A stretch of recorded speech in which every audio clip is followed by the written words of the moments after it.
Whereas short selling is you kind of sell something and you have to buy it back at a higher price.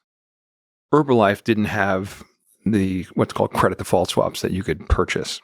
Not a big enough company, didn't have enough debt outstanding to be able to implement it. You had to short the stock in order to make it as successful, to bet against the company. And the more work I did in the company, the more I was like, oh my God, this thing's an incredible scam.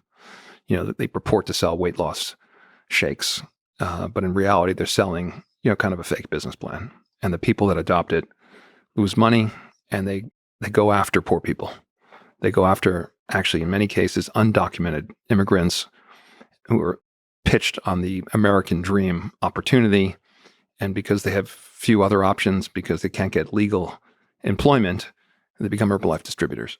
And it's a business where so-called multi-level marketing or multi-level marketing is sort of the name for a legitimate company like this, or it's a pyramid scheme where basically your sales are really only coming from people who are you convince to buy the product by getting them into the business. That's precisely what this company is. And okay, shorting a pyramid scheme seems like, one, we'll make a bunch of money, but two, the world will be behind us because they're harming poor people. Regulators will get interested in a company like this. And we thought, the FTC is going to shut this thing down. And we did a ton of work. And I gave this sort of epic presentation laying out all the facts. Stock got completely crushed. And we were on our way.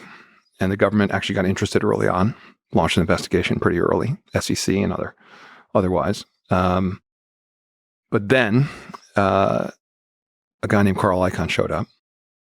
And we have a little bit of a backstory, but his motivations here were not really principally driven by thinking Herbalife was a good company. He thought it was a good way to hurt me.